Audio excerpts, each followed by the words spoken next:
진작에 이 종목을 분석해드리려 했는데 좀 늦었습니다. 7월 들어 가격이 3배 이상 폭등한 종목입니다. 동은아나텍 분석해보겠습니다.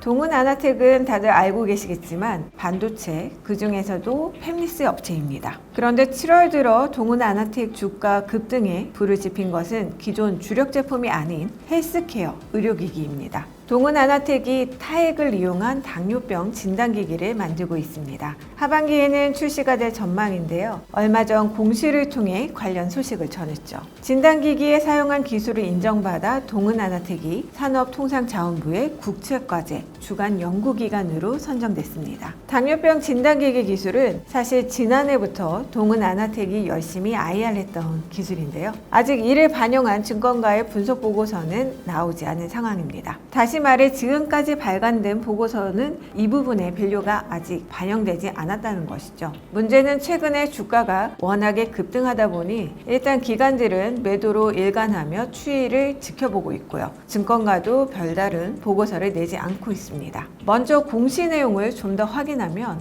동은아나텍과 공동연구기관 시어스 테크놀로지, KTI 등이 국책과제 수행 기업으로 선정돼 2025년 12월 31일까지 관련 기술을 이용해 반도체를 적용한 타액당 측정기를 개발하게 됩니다. 현대인의 병이라 불리는 당뇨병은 완치가 불가능한 병으로 알려집니다. 서구화된 식습관으로 젊은 당뇨 환자가 늘고 있어 계속해서 환자 수가 늘고 있습니다. 또 치료가 아닌 예방과 관리의 영역이다 보니 관련 비용도 증가하는 추세입니다. 2021년 기준 1인당 의료비 지출액을 보면 한국의 경우 약 404만 원이 발생한다고 합니다. 당뇨 수치 관리에 가장 많이 쓰이는 방법이 체열인데요. BGM과 CGM 방식의 체열은 과정도 번거롭고 고통스러우며 가격도 비싸 당뇨병 환자들이 사용에 불편을 느끼고 있습니다. 이에 동은아나텍은 혈액이 아닌 타액으로 당을 측정하는 시스템을 개발했는데요. 동은아나텍이 가지고 있는 시스템 반도체 기술력을 이용했습니다. 미세 전류 제어 기술을 활용해서 손실 없이 전류 변화값을 측정, 변환, 출력하는 기술을 이용해 당 측정 기계 Gcelllife를 개발한 것이죠.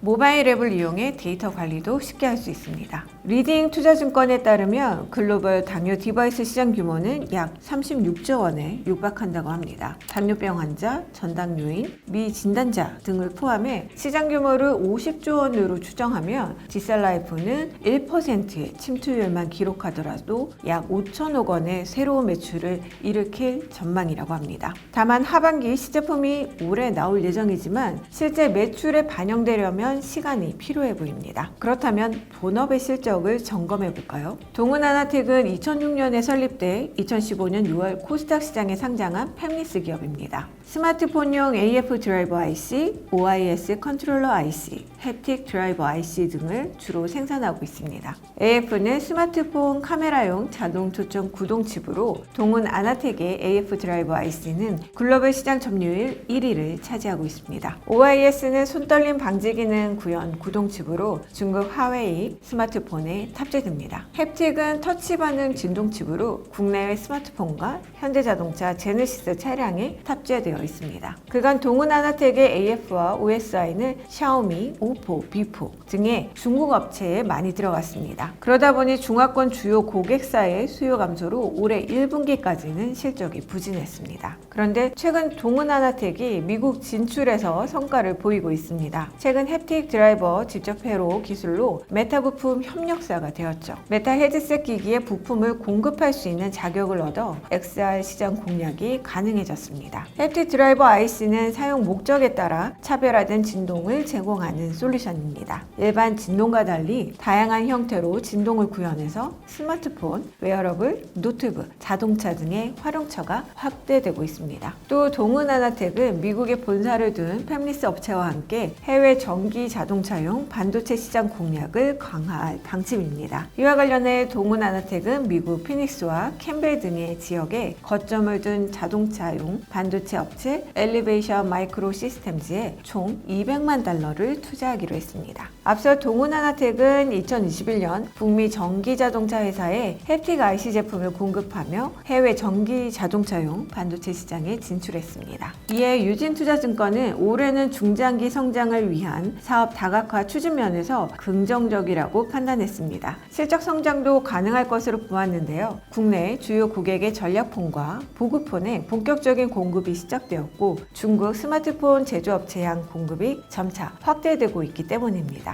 또 미국 진출로 올해는 햅틱 제품의 본격적인 공급이 시작되는 원년이 될 것으로 예상했습니다. 실적 확인하면서 매수 판단을 내리시면 좋을 것 같습니다.